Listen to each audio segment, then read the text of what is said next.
เอาเด้อบาทนี้พี่น้องเอ้ยเมื่อใส่กางเกงขาสั้นนักแท้ลูกก็ใส่เกิบคนละกิ่งคนละข้างคนละสีมีเกิบใส่ฮึบตาเอวะยิ้มแล้วบาทนี้ยิ้มแล้ว ยิ้มเลยเอาเลย ก่อนเด้อเอา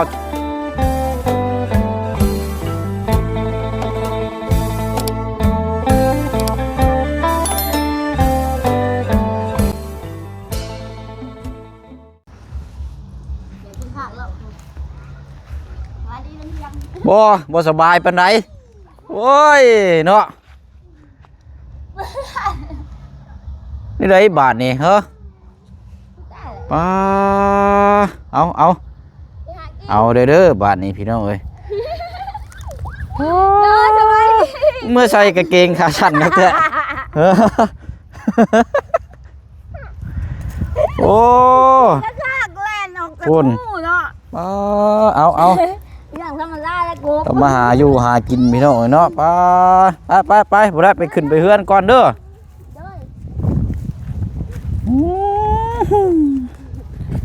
เอามาแล้วพี่น้องเนาะลูกก็ใส่เกิบคนละกิ่งคนละข้างคนละสีมีเกิบใส่เอาว่าสิบุกเข้าไปเบิ่งทางเฮือนบัดยันว่าบุกเบิกโพด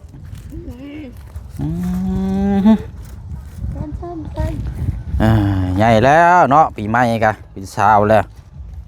โอ้ยเอาลุงตุงตุ้ยพี่น้องเนาะเอาซะเนาะมาฮอดจนถึงเป็นที่เรียบร้อยเลยพี่น้องเด้อเนาะทางสาวลำเพ็ญแม่เรื่องเดียวเนาะพี่น้องเนาะ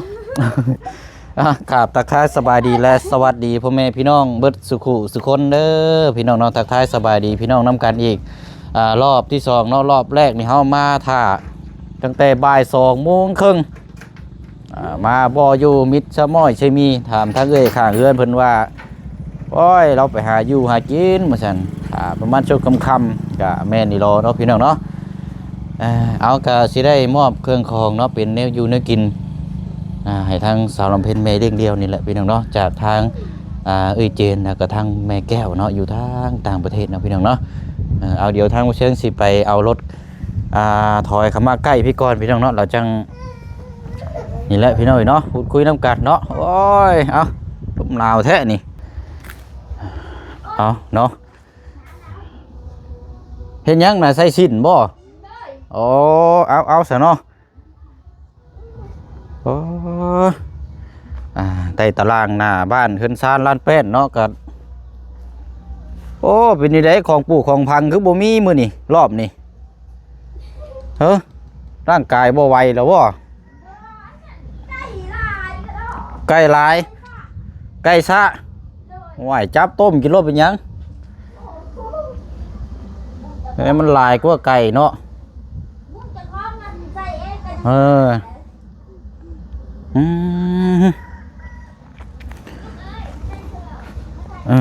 เอาโอ้ป้ามาขามหวานบ่นี่นะเอามาเนี้ยมาขามส้มนะไม่กินกับยังก็โอ้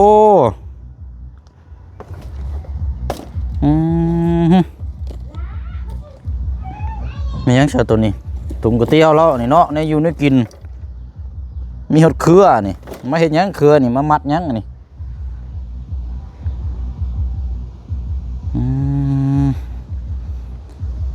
เอาเดี๋ยวถามพูดคุยน้ำกันเนาะพี่น้องให้เบิ่งน้ำกันบ่คักแต่มันหนาวนี่แหละพี่น้องเนาะใช้ไฟคือบ่ใต้แน่น่ะมันคือมืดแท้ใต้กะเป็นนิดใดใช้หลอดใหม่เอาหลอดใหม่คือมืดแท้หลอดอันนั้นหลอดน้อยหลอดสั่นเอาเนาะมานั่งเตียงพี่ก้อนจ้ะแล้วถูกเกือบน้อยแล้วก็เนาะ อืม เด้อ มาลูกมานั่งพี่มานั่งเตียงพี่เอาเตียงมาที่ใช้นี่ เตียงจันซื้อมา อันนี้ได้ เด้อ เอาโทษเด้อเสียเด้อเอานี่ไม้ก่อน เอ้ยมือกับเพื่อน อย่ามันหลอกหนีบรถเอานั่งรถก่อนเนาะสะแงดบ่เออ บ่ได้ใส่แงะหนาว เอาทักทายสบายดีพี่น้องน้ำกันงามๆก่อนเนาะ สบายดี โอ้ย จะกล้าเลย เอาทุกจ้าก็ลูกจำได้บ่นี่ถามเพิ่นอยู่ฮะ ไผลูกไผ ไผนี่มาหาเจ้านี่ ไผลูกไผลูกอย่างแม่ม เขามาถ่าตั้งแต่ชอบบ่าย2:30นพุ่นคักบ่นี่เจ้า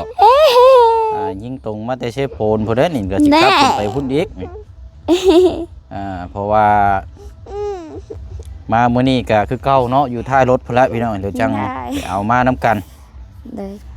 มาได้ใช้เกาะถามก้อนบัดนี่หาอยู่ ไป หากิน ไปเก็บหมากกระบอก เก็บหมากกระบก โดย ไปเฮ็ดหยังหมากกระบกนะ เอามาพากิน มาพากิน เลย นึกว่าไปขุดแมงนั่นบ่ได้ไปบ่เดี๋ยวนี้นะ บ่ โอ้ ไปกะมันบ่ค่อยได้ เขาขุดหลายเลยเด้อลูกเป็นอะไรลูก เอามาขามเนาะ เด้อ ถ้าก็มายังใส่ในถุงนั่นน่ะ หมากกระบอก หมากกระบกบ่ นี่ ไว้พาเวลาว่างเนาะ เลย อ๋อขู่เหนื่อยนี่โคตรแท้ นี่คือใหญ่ คือหมากน้อยแท้มันสินั่นอยู่บ่นี่ ๆก็มีแหละ บ่ นี่ โอ้ยมีดกับปิตย่านแท้กินข้าวบ่นี่ บ่ข้าวว่ายาแล้วแตกแล้วเนาะ อมแตก งัด บ่ เอาเด้ โอ้ แต่งัดเอาเด้ อืม งาม ผักอีดอกซะเนาะ ๆเด้อมีดเป็นตะยานคนแห่งเป็นตะกั่วเลย ก็ถือว่าหอมลงลายเนาะกินข้าวจะคาบแต่ละมื้อนี่ กะปกติ ปกติบ่ เลย น้ำหนักลงลายได้นี่โน บ่ได้ หรือว่าลดหุ่นบ่ บ่น่ะบ่โลดได้ หรือว่าขึ้นแล้วซำนี้นี่ น้ำหนักขึ้นอยู่ได้ แสดงว่าพวกแต่ก่อนนี่ยังหนักกว่า แต่ นี้บ่ ก่อน42 43เดือนนี่44 45 อืม เมื่อก่อน แสดง กับ ว่า เดือนนี้นี่ ขึ้นแน่จังน้อยเนาะ บ่จักหน้าได้ขึ้นดีๆเลย เอาซะเนาะเป็นจังได๋ธุรกิจอันพักพืชกวงปลูกของพังเฮาคือบ่ได้มีการขยับขยายบาดนี่ยุติก่อนบ่คือว่าไก่ใช่บ่ ไก่ลายกระดอก ดูแลบ่ได้เนาะ เลยไก่กับไก่แบบไก่เพิ่นเลี้ยงในหมู่บ้านนี่เด้เลี้ยงไก่เคียงนี่ มันหลาย ก็เลยบ่ได้ปลูกเนาะ ปลูกแต่สะระแหน่นะ สาระแหน่บ่ โดย โอ้ยมัน สะระแหน่กับ โอ้ เบิ่งอยู่ตลอด โอ้สาระแหน่เนาะคำ ผักสะระแหน่ คำว่าสาระแหน่นี่คันว่าเว้าคือคนนี่ก็ว่า โน่น บ่ให้ใกล้เด้เนาะ บ่ม่วนเลยแหละ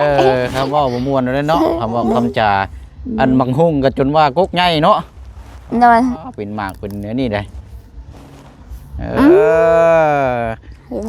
หาอยู่หากินเนาะใช้แนวอยู่แนวกินเจ้าน่ะมันมีอย่างแน่น่ะ มีแต่นั้นนี่ล่ะ หืม ผักตะเมน โอ้ ผสมผสาน มายังผักตำลึง ตำนัว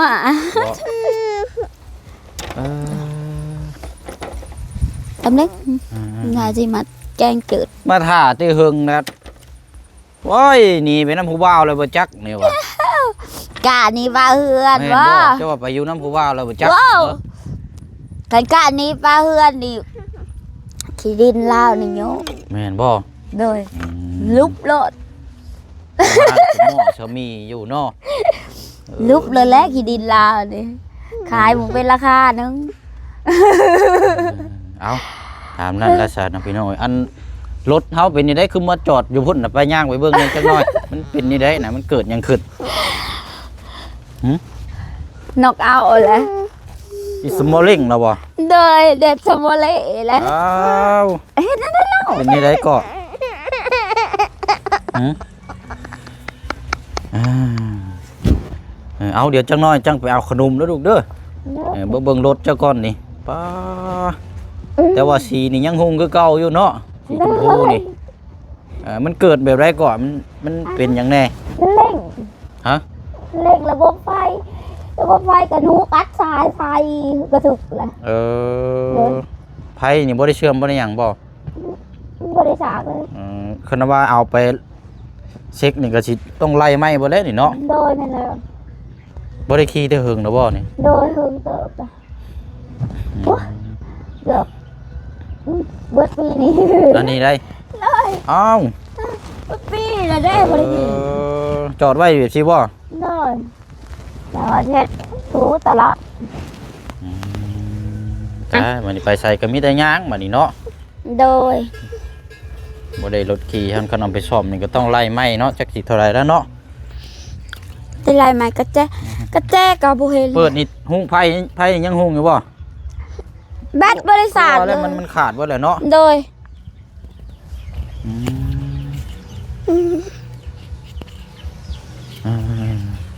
เอาซะเนาะเอาไว้แยงก่อนเนาะ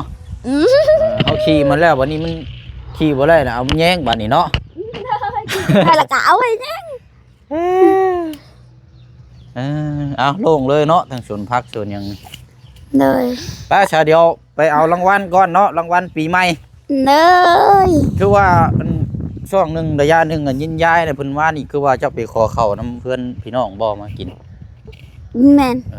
บ่มีข้าวบ่ เลย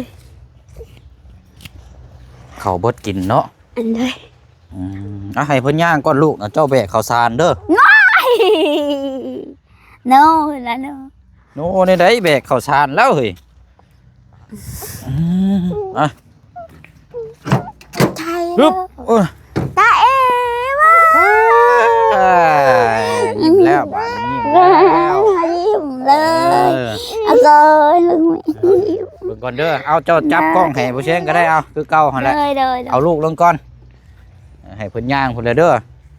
ได้ ดูเขาสิเอาเครื่องของลงมาเด้อ ได้ อึ๊บ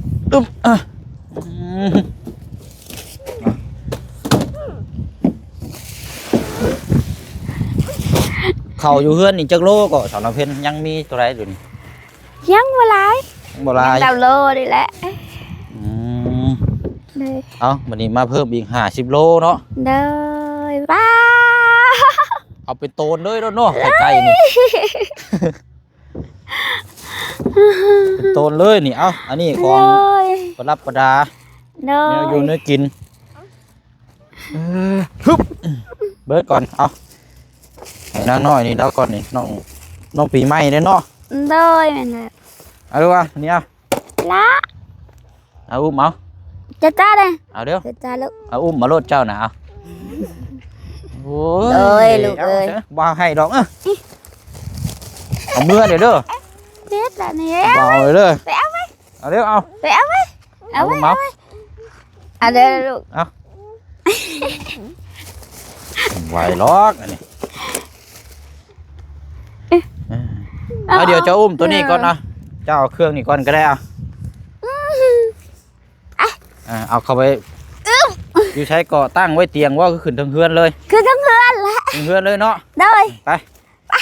เอาทั้งลูกทั้งคนทั้งเครื่องเอารถเอา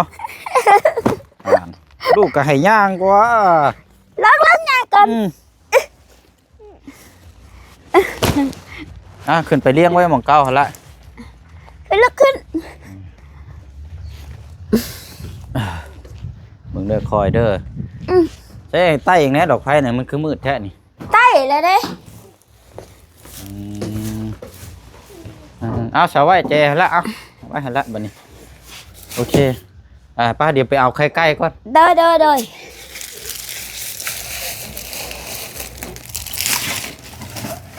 อกไฟกระหลอกเดียวเนาะ โดยแม่นแล้ว โอ้ยย่อย ลูกชายแหละลูกโดยลูกโดย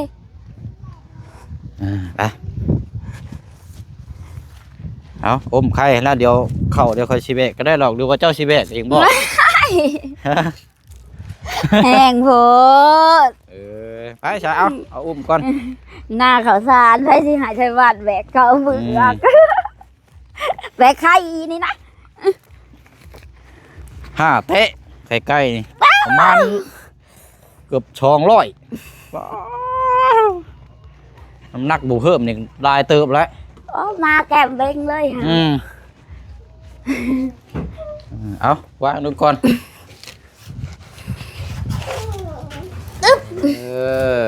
โอเคบาทนี่ไปเดี๋ยวไปเอาอันนั้นก่อนจับกล้องให้ไว้เชียงเลยสิแบกเข้าให้ลูกนั่งหันก่อนบอกเล่าหน่อย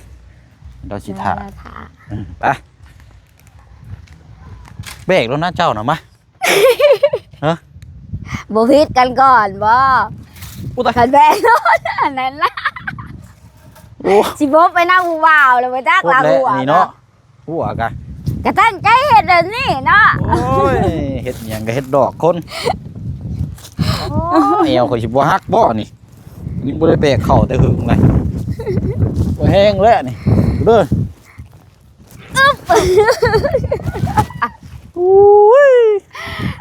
จุ่มเสนื้อนฮอดเบิดตับเบิดไตมา พอดี มา นะอันละลายอันละลายไขมันได้หนึ่งเอง เบิ่งไปสิอยู่แห้งๆก่อนมาย่างมาฮึบ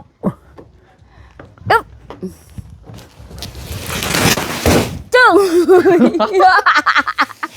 มาว่าซั่นขึ้นมารถเจ้าย่างขึ้นมาพี่ เลย เอาโอเคเอาบัดนี้นั่งจัดแจงบัดนี้เอามีหยังแน่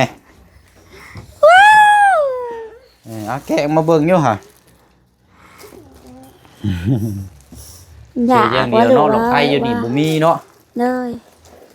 มันเดินอีกมืดแน่แย่ได้บ่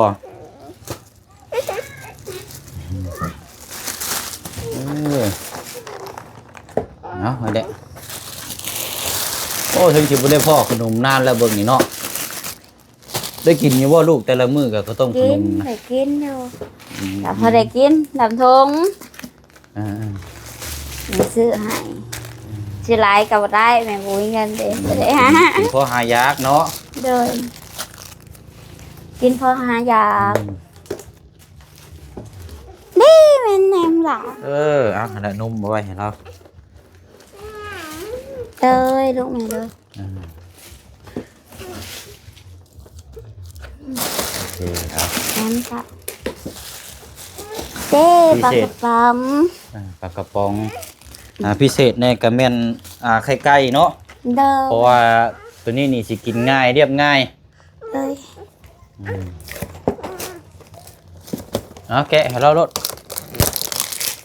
อยากข้าว กินข้าวก็เราหายใจบูบๆเลยค่อยกันเอาเรื่องอยู่ว่าบาบเลยเด้นี่หมูห้อนว่าบาบเลย สลายไขมันพอดี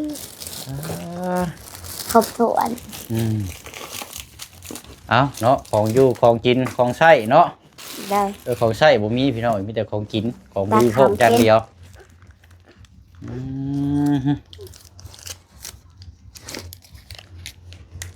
โอ้ใช่หนังแกะเรากินเบิ่งนี่ทุกทีอยู่แห้งเลย กินไหม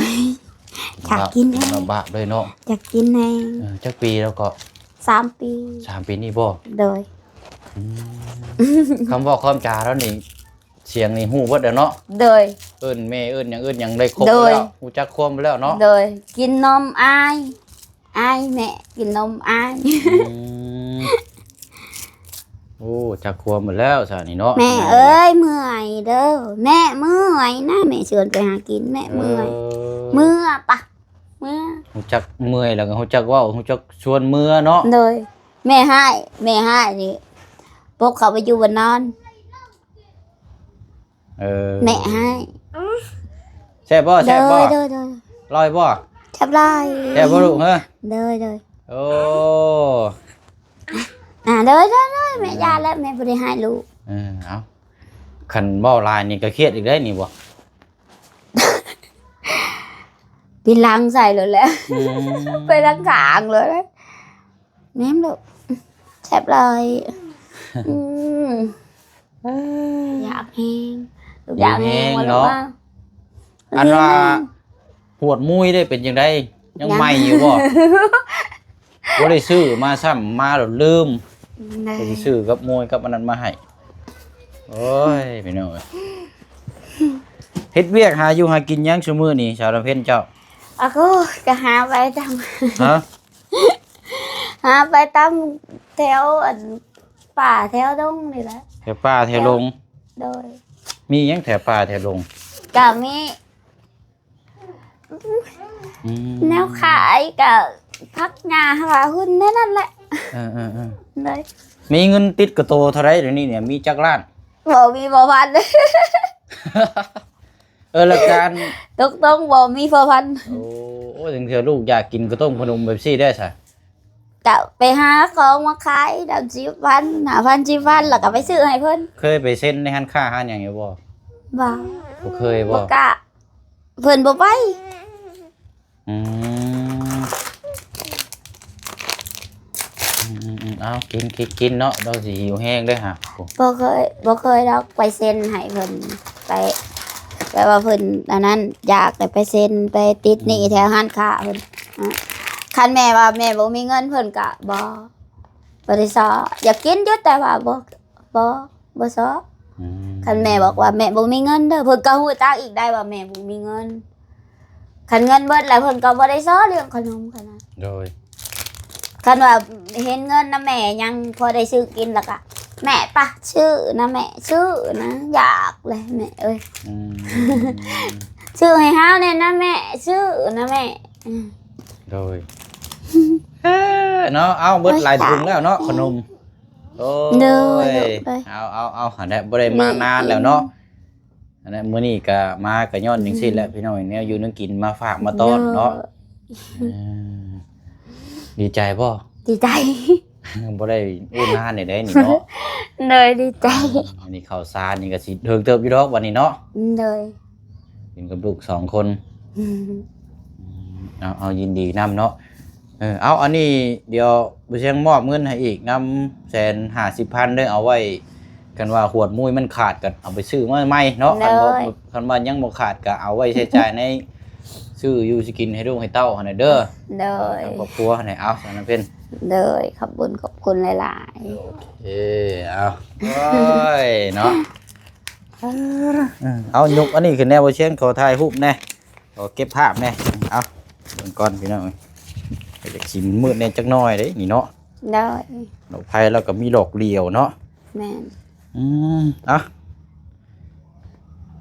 ใช้ปูทะนอยในข้างหลังพุ่นเนาะ จ้า มองกล้องเห็นไหม1 2โอเคเอาดอกไผ่มาติดอีกดอกหนึงเด้อ เลย ไปเฮือนครัวพุ่นก็ มืออีกคือ เอาขาดแล้วแต่นะ เลย ตายคักบาดดอกไผ่บ่มีเลยเนาะโอเคเอาซะเนาะเดี๋ยวจังว่าจังคุยน้ำกันเดี๋ยวบ่เชียงก็สิได้โดนทางก่อน เล แล้ววันนี้ ย พี่น้องเอ้ย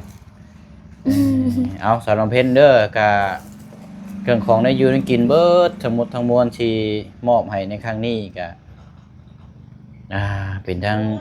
เอ้ยกับแม่เพิ่นเนาะก่อนหน้านี่ก็เคยมาช่วยเหลือเบื้องต้นเนาะก็เป็นเรื่องข้าวน้ำซ้ำปลานี่แหละเนาะทางเอ้ยเจนแล้วก็ทางแม่แก้วเด้อ เลย เนาะเอาอวยพรอวยไสให้ทางเอ้ยกับแม่เพิ่นแน่เนาะอยู่ต่างประเทศ ขอให้โชคดีหังมีไปเมื่อหน้าลูกหลานก็ให้ค่าได้ ลูกหลานใหญ่ก็ขอให้ค่าสูง เป็นต้นรักเช้าแก่น เป็นที่พึ่งของพ่อแม่พี่น้อง เป็นที่พึ่งของลูกเต้า แม่ก็คือกัน ขอให้สุขภาพแข็งแรงโรคร้ายก็อย่าให้มาพานสิ่งที่บ่ดีก็ขอให้พ้นผ่าน ความทุกข์ขอให้ผ่านไป ขอให้หุ่งเรืองศรีวิไลก้าวหน้าไปทุกอย่างสาธุ ดีใจน้ำเด้อ เนาะ บัดนี้เครื่องของทั้งหมดทั้งมวลจัดแจงเอาเองได้บัดนี้เด้อ เด้อ เดินทางก่อนเนาะ เด้อ อ้าว บ่เสียงก็ขอให้โชคดีโชคมานร่ำรวยหังมีอุดมดีศรีวิไลก้าวไกลไปเมื่อหน้าเส้นทางการค้าไปมาขอให้ปลอดภัยตลอดทางสาธุ โอ้ย เด้อ โอ้ยเนาะ เอาบัดนี้เด้อบ๊ายบายเด้อบัดนี้กลับก่อนบัดนี้เด้อใส่มาเพิ่นอิ่มเลยเนาะโอ้ยเมื่อยเด้เอาไม้มาให้บ่เชียงหน่อย ได้ อุ้ยมันสิเป็นจังซี่แหละพี่น้อยเนาะเอาจัดแจงเอาเองเด้อ ได้ เอาจนค่ำจนมืดพี่น้อยเนาะนี่แหละดอกไผ่กระดอกเดียวทั้งตารางนี่ก็บ่มีเฮือนครัวนี่ก็มืดเนาะอ๋อใส่เบิ่งเข้าไปช่องเบิ่งก่อนอึ๊บ